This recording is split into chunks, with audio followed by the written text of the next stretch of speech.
मंत्री गुलाबराव पाटील आहेत सर। आज मराठा आरक्षणाचं विधेयक एकमतानं मंजूर झाले, आपली पहिली निश्चितपणाने कोणत्याही रिझर्वेशनला धक्का न लागता मराठा समाजाला या ठिकाणी आरक्षण या ठिकाणी डिक्लेअर करण्यात आलेलं आहे आणि सगळ्यात महत्त्वाची बाब म्हणजे सर्वांच्या एकमताने या ठिकाणी विधेयक मंजूर करण्यात आलेलं आहे। जे आंदोलन सुरू होतं त्या आंदोलनाला एक प्रकारे हा न्याय मिळालेला आहे आणि मराठा समाजाला सुद्धा या ठिकाणी न्याय मिळालेला आहे।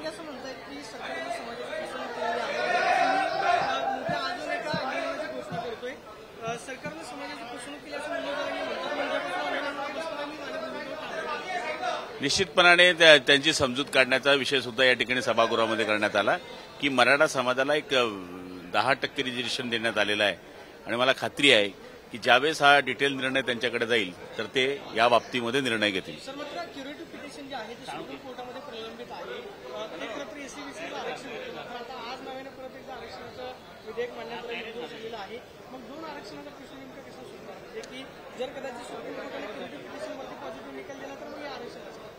निश्चितपणे सुप्रीम कोर्टाची लढाई वेगळी आहे, पण आपण इतर राज्यांचे 22 राज्यांचे जर विषय पाहिले तर 50%च्या वरती या ठिकाणी रिझर्वेशन मंजूर झालेले आहे आणि त्याच्याच आधारावर आता आपण बिहारचा आपण पाहिलं असेल की बिहारला सुद्धा 50च्या वरती रेशो क्रॉस झाला होता आणि मला खात्री आहे की त्याच आधारावर जवळपास 150 दिवस जे मेहनत या ठिकाणी सरकारने घेतली तर फलश्रुती म्हणून मराठा समाजाला या ठिकाणी रिझर्वेशन मिळालेलं आहे आणि ते कायमस्वरूपी टिकणार आहे।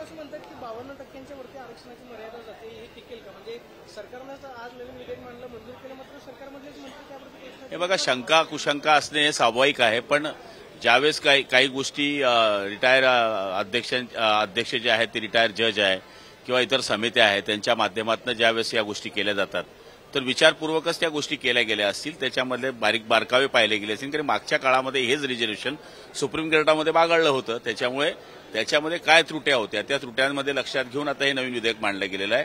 त्यामुळे मला खात्री आहे की हे रिझर्वेशन टिकेल।